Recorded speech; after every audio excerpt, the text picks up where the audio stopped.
Yeah,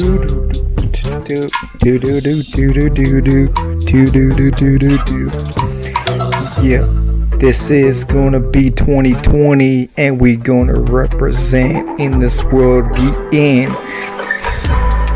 Giving in to the world, you gotta roll with the punches.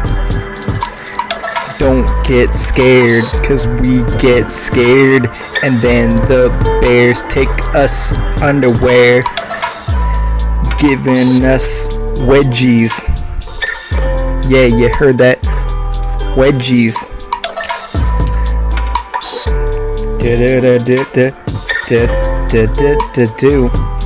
Alright, let's get into this. Alright, so I just got this blue Yeti, and yeah, it actually is a blue Yeti. Isn't that funny? So yeah, I don't have the loudest voice in the world, so I just decided to purchase this. It was on sale at Best Buy, so I did. Anyways, in this video we're going to be talking about CXXI, the financials report card series, so stay tuned. Where is it? Oh yeah, I'm just gonna get my light on. So yeah, we're gonna be doing this series, and I just want to explain too, I'm not a financial advisor. This is just for entertainment information purposes. Do not buy or sell based on anything I talk about in this video. Buy or sell after you did your own research, due diligence, and you like the investments you are pursuing, or speak with a financial advisor. So yeah, so I'm on Twitter. My Twitter page is blowing up. I do a lot of things on there, but she's a really good person to if you are on Twitter, to add her at Jungle Java 1, because she has all the news. Like, she's crazy. She's like always on the ball as far as getting the news. She follows me and I follow her, and yeah, she's got a lot of information. But where this is very gets to the point is why you can't read just the financials from the news release, because it's not enough information to get the clear picture of what the company is doing. So like, you could say, oh well, they did 10.5 million in revenue. Oh, the adjusted EBITDA. Those things aren't bad, I agree, but SEDAR paints the clearest picture, and SEDAR is your friend if you want to be a serious investor and you're going to invest your hard-earned dollars. SEDAR is the place to go to get the nitty-gritty information. So so here, let's read this report where it says, okay, so last quarter they did 9.9 million. This quarter they did 10.6 million. Gross margin down 2%. SG&A down 1.2 million, which is nice. I give them applause. Adjusted operation income is 1.2 million, so that's good. That's one of the companies in the space that's running at a positive adjusted operational income, as well as the adjusted EBITDA of 2.2 million. Adjusted EBITDA percent of revenue is 21%, so it's very impressive as far as an EBITDA percentage. But we're gonna get down to the nitty gritty, and that's just what I do, because I think, like, I gotta give myself credit. I'm pretty much the authority on the financials. As far as any cannabis YouTuber out there, I'm gonna give myself, I'm the authority on the financials. I'm giving this report card non-biased. That's just what I do. So yeah, let's look into the SEDAR. So here we're gonna break it down. So their cash, okay, so last January their cash was $9 million. All right, now they're down to $2 million. Total current assets down 6 million pretty much. Goodwill, it's not very impressive, 50 million. So that's That's pretty much like 60 to 65% of their assets is goodwill, and that is not a sexy thing. As well as intangible assets, 65. So that's pretty much like 70% of their market caps in intangible assets and goodwill. So yeah, and they got about close to 4 million in property and equipment and right of use assets. I don't know what those assets are. They should really have like a note, so they could have a note, and then you can look down and you can be like, okay, that's what it is. That's not very it's not very explanatory what it is, and I'm not impressed with what it is, but I digress. So the liabilities are $34.8 million.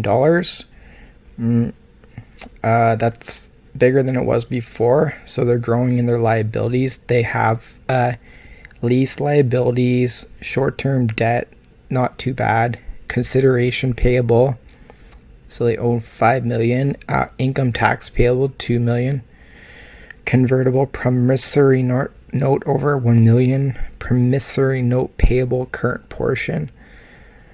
Okay, actually, where was it? The right of use. Okay, you can. It's note 10. Okay, I could look down and I'll look at that after. But that's not really my concern. I just wanted to base it on their financials. The assets are a good thing to have, but I'm more concerned about their net income, net loss, as far as when I go into the report card series. Promissory note, 21.74 million. So fair bit of debt. Okay, so now we're looking at the financials. All right, so they did 10.6 million, so a lot better than from a year from now. Very impressive. Inventory, so cost of sales, and their profit margins are like close to about 40%, so very nice in the industry. Gross profit 4.28 million, very nice. Total expenses, so they did the general administration, sales, marketing, promotion, depreciation and amortization, 3.26 million. So they're doing a fair bit of depreciation and amortization. I'm not sure exactly what amortization is. I need to look into that further, but I do know what depreciation, that's the assets, like, so you buy a car today and then 2 years from now it's going to be worth less. Interest expense, so the interest expense $650,000, accretion expense, transaction costs, impairment of capital costs, so that's 4.1 million. So that's a fair amount of money. I mean, the impairment of capital assets, so impairment, okay, I get it. So impairment, so I think it's like they're taking it off their balance sheet, like their assets. So I guess it's not so bad. Now when you look at that other income, loss, interest and other income, okay, so that's going to change the game as far as the fact that it's like an impairment of capital assets, because I'm not really sure what these capital assets are. As far as giving them a grade, I got to be a little bit vague as far as, I'd like to have a little bit more information, but I think I'm going to like err on the side of caution. But the big ringer is the net loss of 5.1 million. So loss and comprehensive loss. So that's not very good, right? When they have a net loss of 5 million, right? Like on an annual basis, that's 20 million. Over 10 years, that's 200 million. That's not sexy at all. Basics and diluted loss per share, 6 cents. Not very good. So when I'm gonna give them a grade, if it was based, if I saw just on what it is here, I'd be more leaning towards like a B plus or like an A minus, right? But now seeing the net loss, it really changes the game. And then I'm like, okay, shit, that's like a loss. Like the profit margins are good. So I'm gonna give them a C plus, and that's without this impairment of capital assets, because I don't understand what those are. Like, if I was on a conference call and I could ask them this question, then I could have a better understanding. But based on that, I'd give them a C plus, and it's almost like a C as well. Like, if I was being if I wasn't being so nice about this and I was just like, oh, it's just a regular thing, I'd be giving them a C. But because I'm not sure what this is, and before, like, my basis was like, okay, they could be a B plus without that, I'm gonna give them a C plus. And that's pretty much my basis for giving them a C plus. But I mean, I kind of look at it like a C, but because of this, I'm being friendly, I'm gonna give them a C plus.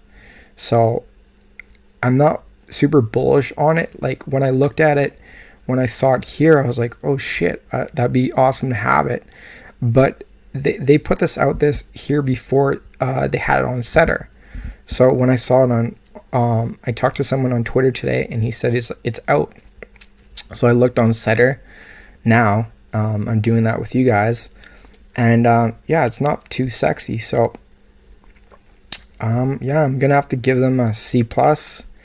And if this was like a year from now, I'd be giving them like a C to a C minus, and like 2 years from now, like, you know, almost in the D. I gotta be like rough and hardcore with these companies. You know, I can't give them any mistakes. You know, these guys have had lots of time to grow and not make the mistakes. So C plus for CXXI.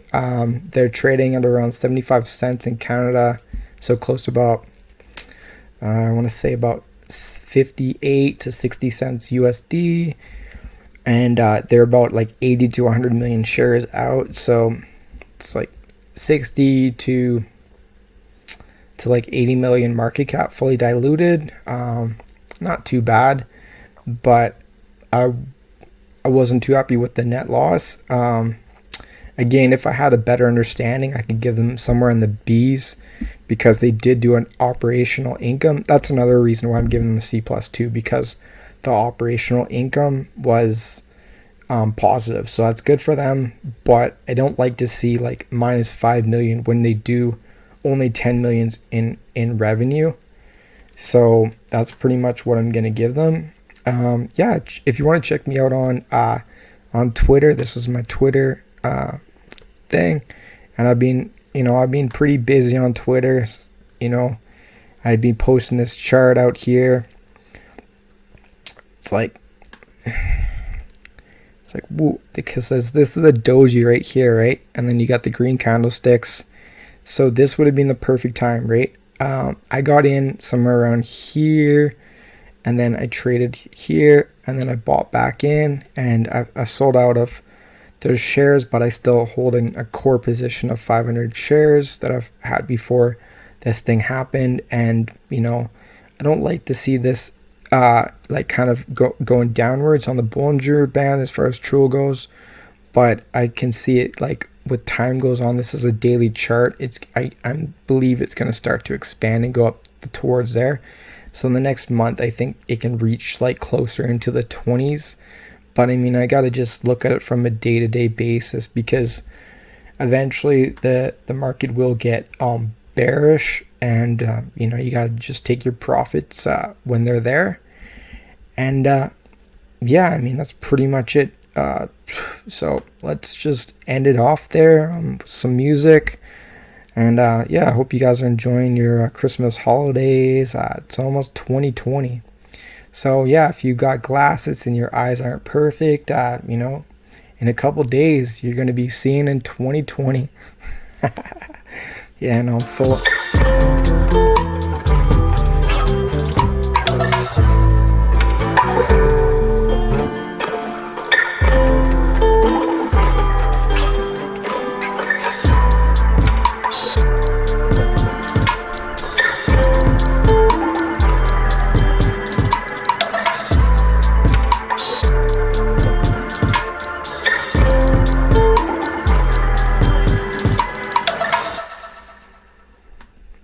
All right, so guys, keep compounding your info. Listen to my lingo. Until next time, shaka, peace. I'm out.